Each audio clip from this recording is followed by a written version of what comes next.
오늘은 예수가 주목한 그 한 사람 되길이라는 제목으로 하나님 말씀을 증거하도록 하겠습니다. 우리 사람들은 대개 사람의 외모만 보고 판단하는 경우가 참 많습니다. 그러나 하나님은 사람을 외모로 판단하지 아니하시고 그 마음, 그 중심을 보신다고 성경은 우리에게 전하고 있죠.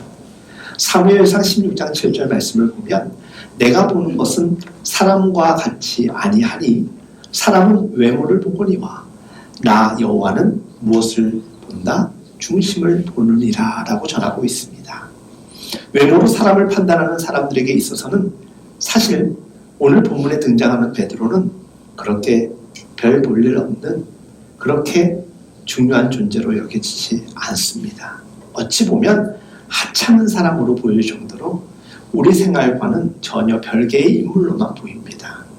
그는 바울처럼 좋은 학력을 갖지도 못했고 좋은 집안에서 자라나지도 못했습니다.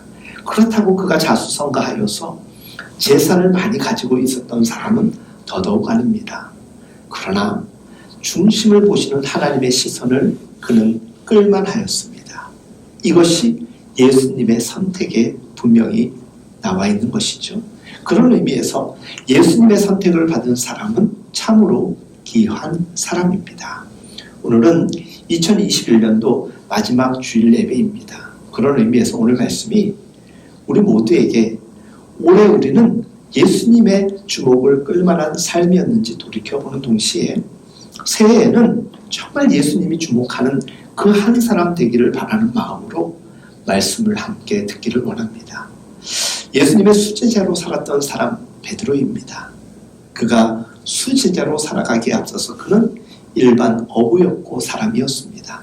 그런데 그가 어떤 면에서 그는 예수님의 주목을 받았는지 오늘 말씀을 통하여서 우리는 함께 깨닫게 되기를 원합니다. 예수님이 마음에 드셔서 일꾼으로 삼으신 이 베드로는 과연 어떤 사람일까요? 여러분들은 베드로 생각하면 성경에 기록되어 있는 어떤 모습이 가장 먼저 떠오르십니까? 저에게 있어서는 베드로는 그가 가장 처음 주님을 만났을 때 가장 인상적이면서 그의 삶을 전환시키는 대역사의 시간이 아니었나 생각하게 됩니다. 그런 면에서는 저에게 있어서도 오늘 본문 말씀은 늘 저를 책망하고 채찍하는 말씀과 같습니다. 그가 어떤 자질을 가졌기에 수많은 사람들 가운데서 예수님께서 공생애를 시작하시면서 그 수많은 사람들의 순번이 중요한 건 아니지만 첫 번째로 그를 제자 삼았다라면 그에게서 어떤 모습을 발견하셨기에 그를 초청하셨을까요? 여러분, 오늘 본문은 베드로가 어떤 면에서 예수님이 주목한 그 한 사람이었는지에 대하여서 분명히 우리에게 그 이유를 제시하고 있습니다. 예수님이 베드로를 주목한 이유 중에서 가장 으뜸은 바로 그의 성실함입니다. 본문에 나와 있듯이 베드로는 예수님을 만날 때까지 저녁에 나가서 밤새도록 그 작은 배에서 그물질을 하고 있었습니다. 하지만 그날 밤 이유가 무엇인지는 모르겠지만 밤이 맞도록 수고를 하였음에도 고기를 단 한 마리도 잡지 못하였다고 성경은 증언하고 있습니다. 외모로 사람을 판단하는 우리 눈에는 그런 베드로는 정말 무능한 사람 아니겠습니까? 그러나 중심을 보시는 예수님의 눈은 우리의 보편적 눈과 시야와는 달랐던 것 같습니다. 우리가 보지 못하는 아주 비범함을 예수님은 베드로에게서 발견하셨던 것입니다. 주 안에서 사랑하는 여러분, 사실 작은 일 하나라도 잘 감당하는 사람이 정말 귀한 사람인데 세상은 그 가치를 모릅니다. 세상 사람들은 저도 하물며 그렇습니다. 큰 일을 잘 성과를 낸 사람을 높이 평가를 하지 아주 지극히 일상적인 평범한 일을 잘하는 사람을 우리는 높게 평가하지 않는 경우 많지 않습니까? 생각해 보십시오. 베드로는 사실 그런 사람이었습니다. 밤새도록 수없이 그물을 던졌음에도 그는 단 한 마리의 고기도 붙잡지 못하였다고 성경은 증언합니다. 자정 정도 되면 사람들은 생각할 수 있을 것입니다. 오늘은 틀린 날이다. 오늘은 더 이상 그물을 던져도 더 이상 고기가 없는 날이겠구나. 오늘은 고깃대가 이곳에 머물지 아니하는, 오늘은 그냥 들어가서 쉬는 것이 본전치기보다 더 훌륭한 선택이구나 하고 사람들은 사실 포기하고 들어갈 만합니다. 그런데 베드로는 그 빈 그물질 한 마리도 잡지 못한 채 그물을 던졌다가 거두고 던졌다가 거두고 던졌다가 거두는 그 일을 몇 시간이고 계속합니다. 여러분, 한두 번은 몰라도 이것을 밤새도록 수십 번 반복했다라는 것은 어리석음의 연속이라고 생각하지 않고 저는 그것이 무엇보다도 그 사람이 가지고 있는 강력한 실력이라고 봅니다. 때로 어려울 때, 힘들 때 아주 깊은 슬럼프에 빠지는 우리의 삶의 자리가 있지 않습니까? 요즘 코로나 시기에 누구나 다 어렵다라고 이야기하는데 그 와중에도 희망과 소망을 가지고 웃으면서 더 열정을 다하여 살아가는 사람들이 있을까요? 없을까요? 있습니다. 목회를 하는 사람들 중에도 있고요. 자영업을 하는 이들 가운데서도 있고요.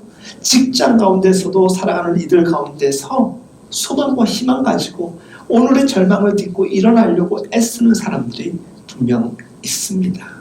여러분, 베드로는 빈 그물질을 끝까지 하였습니다. 그 끝은 언제냐? 내가 오늘 출항하여서 배를 끌고 나가지만 그 시간이 정해져 있을 것 아닙니까? 오늘 나는 새벽 한 5시, 6시까지 정도 그물질을 하다 들어와야 되겠다 생각을 하고 나가지 않습니까? 베드로는 정확하게 그가 계획했던 그 시간에 다시 항구로 돌아오게 됩니다.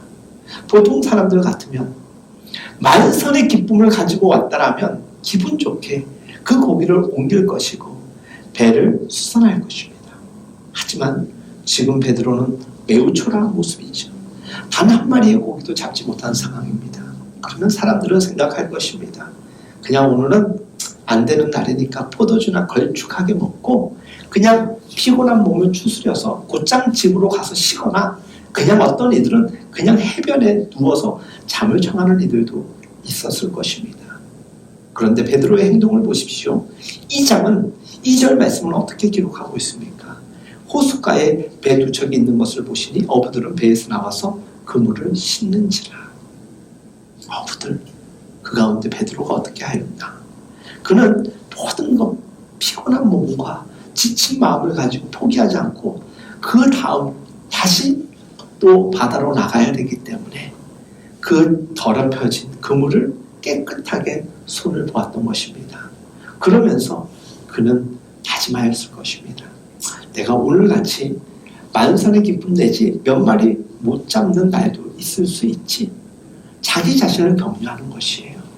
자기 안에 에너지가 없는 사람은 외적인 에너지가 내게 주입된다고 하여서 새로운 출발과 새로운 생명의 기운이 돋아나는 것이 아니라 자기 안에 기본적인 에너지가 있는 것이에요. 그것이 작든 크든 간에 베드로는 절망하지 않았던 것입니다.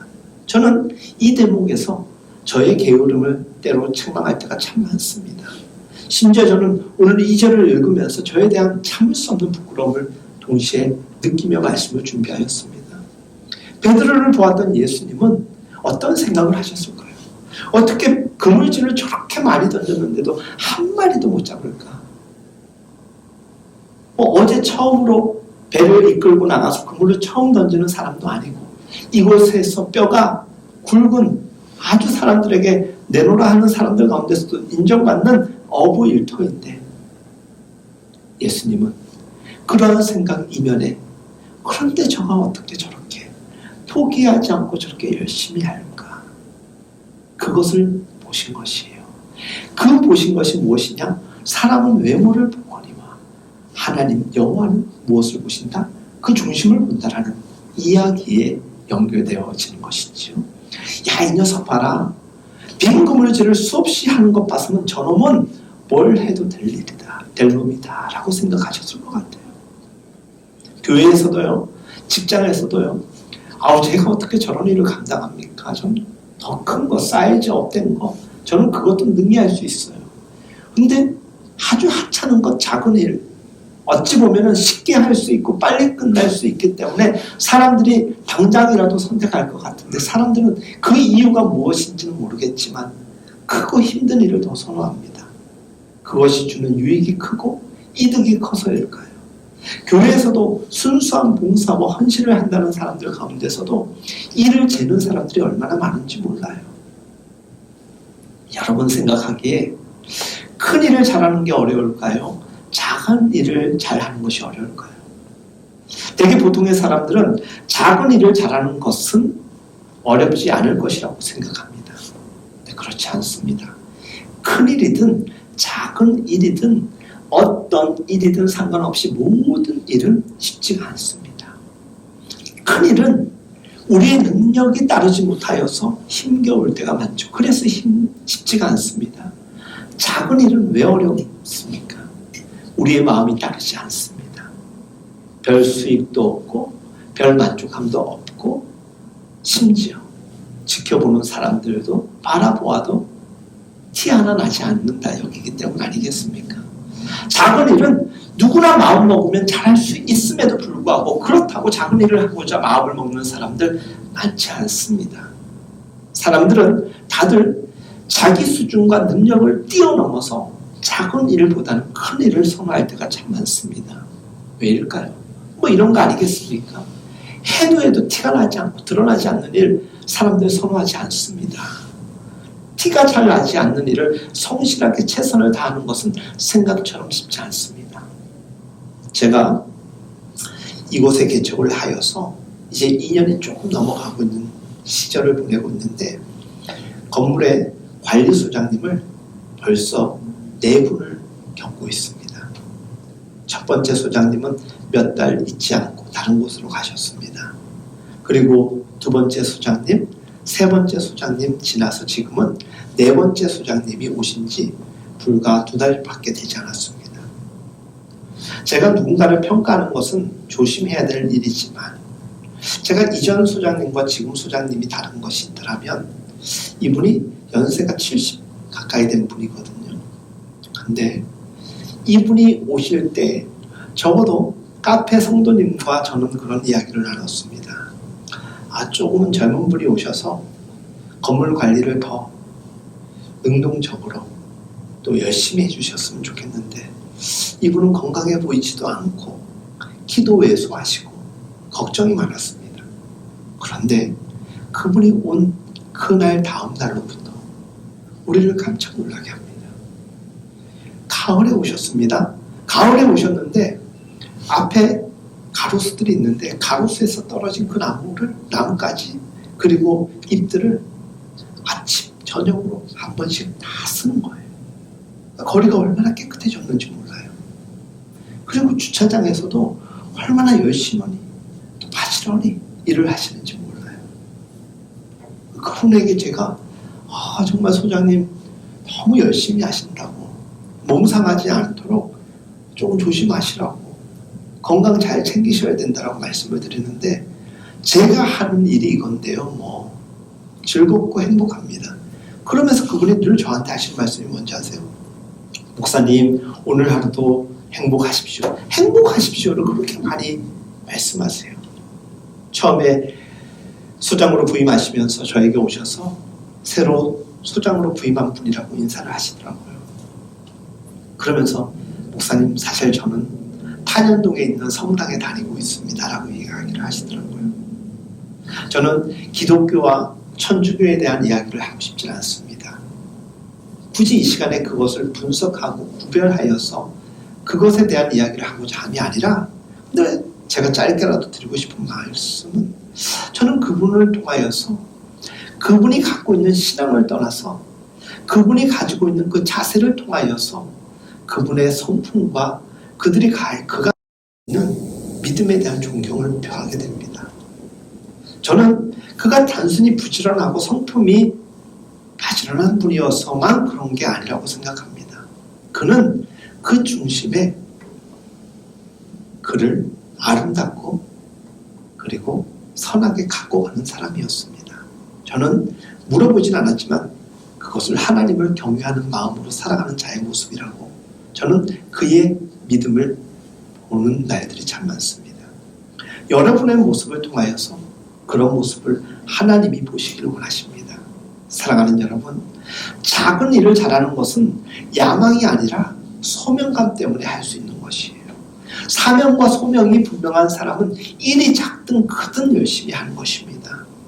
크든 작든 상관하지 아니하고 그것이 하나님의 일이기 때문에 하나님이 허락하신 시간에 내가 땀 흘려 수고하는 것이 마땅하다라고 여기는 것이 사명이고 소명인 것이에요.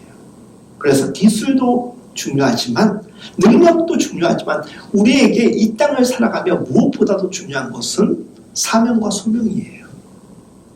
비록 예수님을 영접하기 이전이었지만 베드로는 자기 삶의 소명을 가진 사람이었던 것 같습니다. 여러분, 예수를 믿든 믿지 않든 저는 우리 모두가 그리고 이 땅에 살아가는 사람들이 가장 아름다운 모습은 땀 흘려 수고하는 자의 모습 아닐까요? 그런 반면에 그렇지 못한 평가를 받는 사람들은 게으르고 악한 종의 모습일 것입니다. 우리 한국교회는 소명감을 가지고 하나님께 충성하는 일꾼들보다 야망을 가지고 자신의 명예나 성취감을 위하여 일하는 일꾼들이 많아지면서 위기가 시작되었습니다. 저희 교회는 앞으로 하나님의 종을 세울 때, 하나님의 일꾼들을 세워갈 때, 직분을 허락할 때 그냥 이분은 단순히 능력이 있고 헌금을 많이 해서가 아니라 정말 믿음으로 하나님의 일을 감당하는 사람들을 세워가는 교회로 갖고 가고 싶습니다. 사람의 중심이 아름다워서 그 사람을 보면 그 마음이 너무나도 투명하고 청결하여서 하나님이 보이는 사람, 저 사람이 선하게 살아가는 이유를 보니까 그 마음에 하나님의 말씀이 흐르고 있는 사람처럼 우리의 삶이 비춰졌으면 참 좋겠습니다. 자신의 신앙과 교회가 보다 성숙되고 성장하기 위해서 스스로가 있어야 될 자리가 어디인지 아는 사람들은 정확하게 그 위치에서 그 일이 무엇이 되었든 헌신할 것입니다. 재지 않습니다. 자존심 따위 생각하지 않습니다. 이 고민은 내가 좀 더 잘하고 돋보이고자 하는 저급한 신앙의 개념이 아니라 하나님을 향한 소명과 충성에 대한 고귀한 신앙의 수준이라고 여러분들 동의하지 않습니까? 저는 여러분들이 성실한 사람들이 될 수 있기를 예수님의 이름으로 축복하고 하나님이 우리에게 허락하신 삶의 자리에서 그것이 가정에서는 아비의 이름이 되었든 어미의 이름이 되었든 직장에서 대표의 이름이 되었든 직원의 이름이 되었든 직원의 어떤 역할을 하든 최선을 다하는 사람이 될 수 있기를 간절히 기도를 드립니다. 예수님이 베드로를 주목한 이유 중에 또 다른 이유를 하나 꼽으라면 그는 겸손과 순종의 사람이었습니다. 여러분, 되게 성공하고 세상에서 인정받은 사람들은요, 자기 주관이 뚜렷합니다. 이 말을 조금 비틀어서 이야기를 하면 고집이 세다고 이야기를 합니다. 성실함과는 달리 고집이 세고 남의 말을 잘 듣지 않는 사람은 확장성이 떨어집니다. 여러분, 베드로는 어떤 사람이었느냐? 물론 빈 그물질을 한 그날의 밤의 추억이 있지만 그는 자기의 고집을 꺾을 수 있는 겸손함이 있었고 순종하는 사람이었습니다.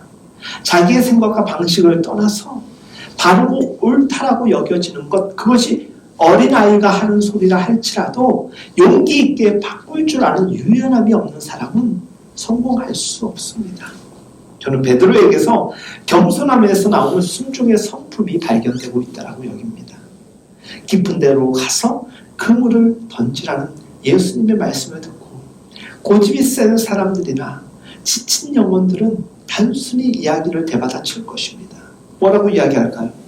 아니, 내가 밤새도록 그물을 던져봤는데 오늘은 물때가 아니라고, 고깃대가 없다고 이야기를 할 것이고, 그리고 당신 어디서 온 사람이냐고, 나는 여기서 뼈가 굵은 사람이라고, 내가 여기서 태어나서 십수년을 여기서 그물질을 하였는데 당신은 어디 출신인데 나한테 이래라 저래라 하냐고 따지지 않겠습니까? 다른 것은 몰라도 고기 잡는 것 하나만큼은 그 어떤 사람들보다 자존감이 높았던 베드로였을 것입니다. 그런데 예수님은 어떤 사람입니까? 아버지 직업이 목수라 보니까 목수의 경험이 다분히 있을 뿐 다른 일을 해본 적이 없는 분입니다.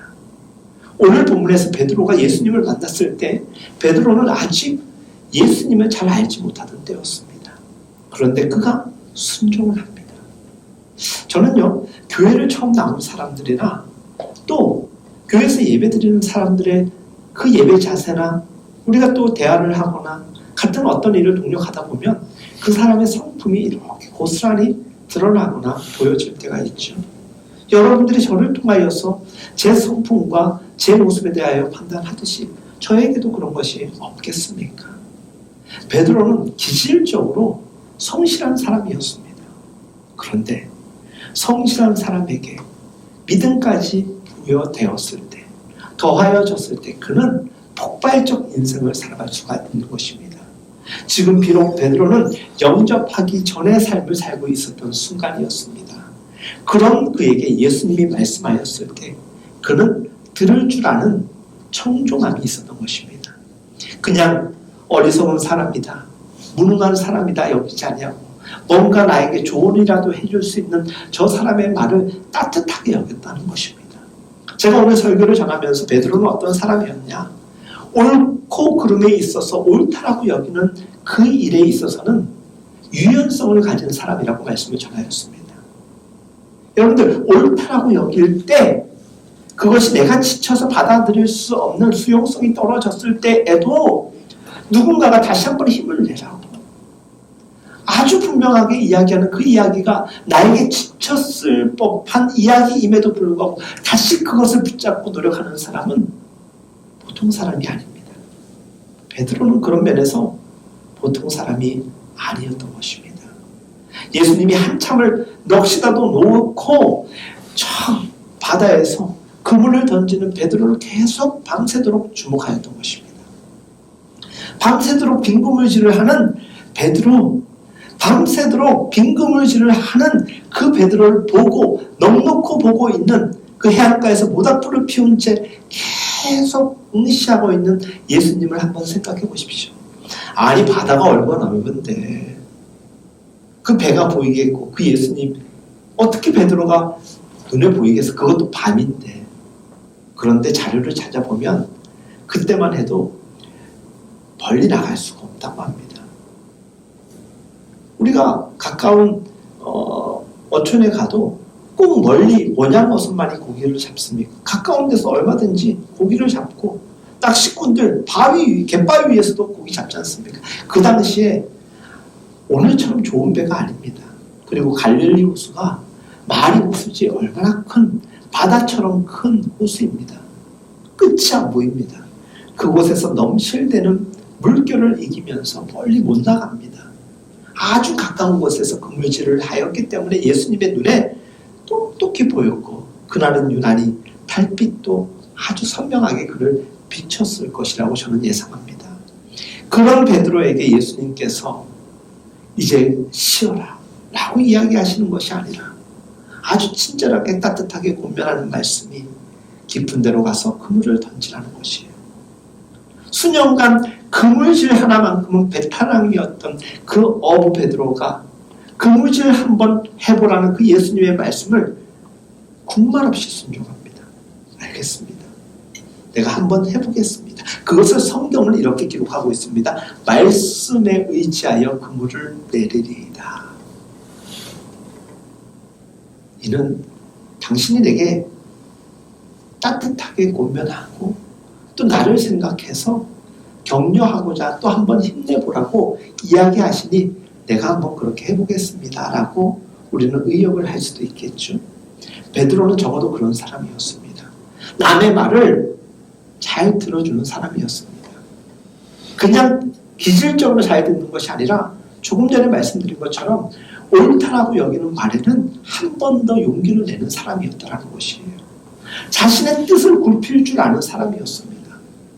오늘 제가 두 번째 말씀 순종하는 사람이었다라고 말씀을 하면서 베드로에 대하여서 옳은 일에 있어서는 고집부리지 않고 유연한 사람이라고 말씀을 드렸죠. 순종하는 사람은 자신의 뜻을 때로는 굽힐 줄 알아야 되는 거예요. 저도 고집이 세가지고 좀 굽히지 않는다라는 이야기를 참 많이 들을 때가 있는데, 그런 면에서 나도 아직 멀었구나 늘 반성하며 살아가곤 합니다. 자신의 주장이 아무리 분명하고 오라도 말씀 앞에서 자신을 꺾을 수 있는 사람만이 순종을 할 수가 있는 거예요. 이런 이유 때문에 못하고 저 일은 저런 이유 때문에 못하고 하는 사람들은 아무것도 할 수가 없는 것입니다. 믿음은, 말씀은 참고로 자신의 몸과 마음에 길들여진 뜻과 의지를 꺾을 수 있어야 되는 것입니다. 제가 운동을 좋아하다 보니까 가령 축구를 하다 보면요, 제 몸이 기억하는 행동이 있어요. 그래서 축구 전문가들, 분석하는 데이터 코치들은요, 영상을 통하여서 그 선수의 버릇이나 습관을 분명히 봅니다. 그래서 수비를 해야 될 때 전략적으로 어떻게 하는 것이 맞다라고 데이터를 가지고 자기 팀 선수들에게 이야기를 하면 되게 맞습니다. 그런데 뛰어난 선수들은 그 이상의 모습으로 살아갔죠. 손흥민 선수가 잘하는 이유가 무엇일까? 저는 그 어떤 장기보다 양발을 잘 사용한다는 게 장기인 것 같아요. 아니, 슛을 때릴 것 같은 포지션에서 틀어서 왼발로 슛까지 때려요. 놀랍지요. 그러니 대처하기가 어려워요.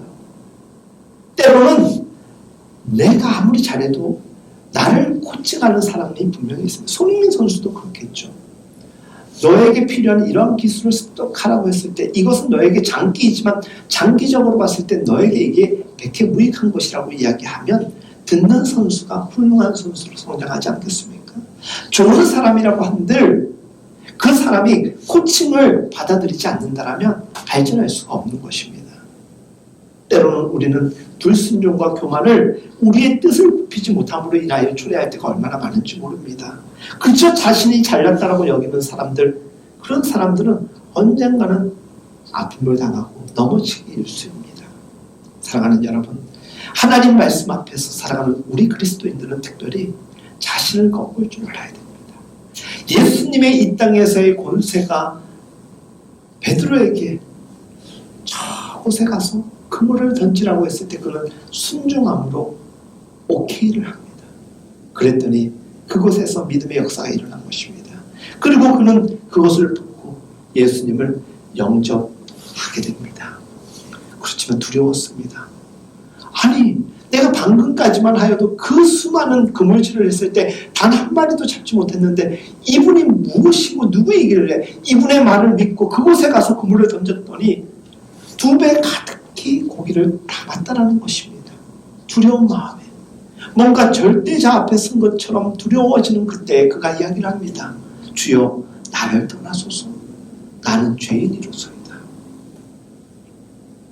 자신이 밤새도록 수고를 하였어도 얻은 것이 없는 무능한 자로 하나님 앞에 감히 설 수 없는 죄인이라고 인식할 때 그런 고백이 나오지 않겠습니까?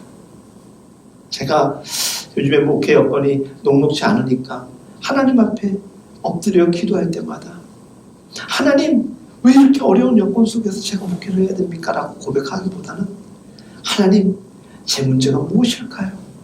제가 어떻게 해야 될까요? 저를 하나님 앞에 더 냉엄하게 세우려고 합니다. 그런데 생각을 해보고 그 이끄심대로 기도를 하다 보면 내가 내 의지대로 그렇게 고백하는 것이 아니라 주님이 나를 단련하고 있구나 생각을 합니다. 자신의 지능을 의지하지 않고 그것을 자랑하지 않는 사람, 때로는 어렵고 힘들더라도 소망과 희망을 가지고 주님의 코디네이터를 받으면서 주님의 코칭을 받으면서 새로운 삶을 소망하며 살아가는 사람들에게는 비전이 있고 꿈이 있고 분명히 성취하시는 하나님의 영광을 보게 될 것이라고 저는 확신합니다. 저는 여러분들에게 그와 같은 순종하는 마음 또한 있기를 간절히 기도를 드립니다. 마지막으로 예수님이 베드로를 주목한 가장 큰 이유 중에 또 다른 이유는 무엇일까 생각해 보았더니 헌신이었습니다.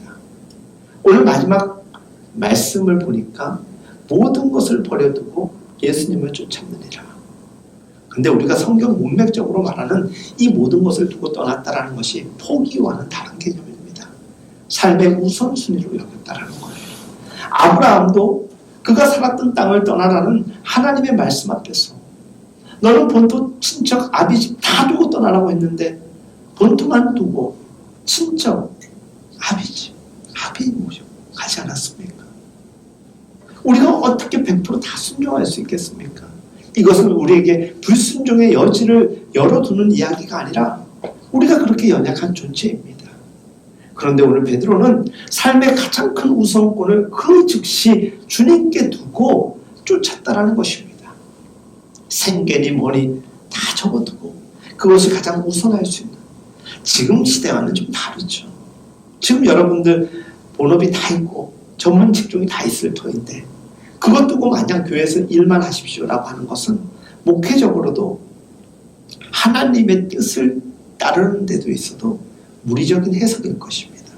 하지만 그 당시에는 가능했을 배경 아니었겠습니까? 하나님은 주를 위하여 쓸 줄 아는 사람을 쓰십니다. 하나님은 주를 위하여 쓸 줄을 모르는 사람은 쓰지 않으십니다. 아니, 쓰실 수도 없습니다. 마음이 없으니까. 부르심 앞에 선 사람들에게 있어서 가장 중요한 것은 무엇일까? 예수님이 그토록 베드로를 주목한 이유는 무엇일까? 그는 주를 위하여 버릴 줄 알고 쓸 줄 알았다는 것이, 때로는 포기하고 선택해야 될 것을 잘 아는 것, 그것이 분별력이라고 할 때 그 분별력이 있는 사람이 오늘 우리 시대에 건강하고 또 특출한 사람으로 나아갈 수가 있는 것입니다. 베드로에게는 그와 같은 면이 있었습니다. 때문에 예수님이 베드로를 선택하셨던 것이고 함께 동력할 수 있었던 것입니다. 건강한 믿음의 사람들은 하나님의 부르심 앞에 믿음의 헌신을 위해서 힘을 다하는 사람입니다. 말씀을 마무리하고자 합니다. 수많은 중대형 교회들의 고민은 무엇일까? 많은 목사님들이 고민을 하시더라고요. 그렇지만 작은 교회도 동일합니다. 큰 회사가 되었던 작은 회사가 되었던 모든 리더들이 고민하는 것은 무엇이냐? 충성스러운 일꾼이 없다라는 것이에요. 믿고 그 일을 맡길 만한 사람이 없다라는 것입니다.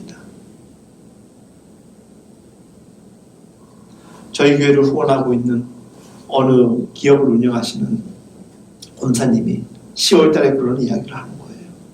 직원이 한 3, 40명 되는데 일을 정말 맡기고 아들이 둘이 있는데 그 아들 둘은 일을 시켜보고 대화를 쭉 해보니까, 지켜보니까 아버지의 이 기업을 이어받을 만큼 마음이 같지는 않다는 거예요. 그래서 본인 뜻은 회사에서 정말 신뢰하고 일을 잘하는 사람에게 이 사업의 경영권을 계속 맡기고 싶다라는 거예요. 그런데 목사님, 맡길 사람이 없어요. 일은 잘하는 것 같은데 마음이 깨끗하지 않은 사람이 있고, 뭔가 마음은 깨끗한데 성실하지 못한 사람, 다양한 사람들이 있어서 참 고민이에요. 이런 이야기를 하시더라고요. 인간적으로, 영적으로 늘 겸손하고 순종하며 헌신할 수 있는 사람들이 많지 않습니다. 그렇기 때문에 하나님께서 쓰시는 사람들이 적은 것은 아니겠지만 그 한 사람이라도 누군가가 쓰임을 받고 있다면 그 한 사람이 우리가 되지 못할 이유가 어디에 있겠습니까? 오늘 우리 시대는 교만과 영적인 교만이 너무나도 특실하고 있습니다.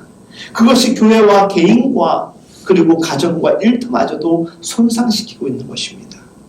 저는 누가복음 17장 9절과 10절에 있는 이 말씀을 굉장히 저를 책망하고 경종을 울리는 말씀으로 기억합니다. 명한 대로 하였다라고 종에게 감사하겠느냐? 이와 같이 너희도 명령받은 것을 다 행한 후에 이르기를 우리는 무익한 종이라. 우리가 하여야 할 일을 마땅히 한 것뿐이라 할지니라. 사람들은 이 마음이 없어요. 내가 마땅히 해야 될 일을 했다라고 여기지 아니하고 그거에 대한 응분의 대가를 날마다 욕심처럼 여길 때가 참 많습니다. 예수님의 시야에 들어왔던 그 베드로의 제자로서의 성품과 기질은 무엇입니까? 오늘 말씀을 전하면서 성실함이라고 이야기를 드렸습니다. 순종하는 것이라고 말씀을 드렸습니다. 그리고 마지막으로 헌신하였다라고 여러분들에게 전하였습니다. 사랑하는 여러분, 우리 안에 베드로가 가지고 있는 그 성실함과 겸손과 순종 그리고 헌신의 마음이 함께하기를 간절히 기도합니다.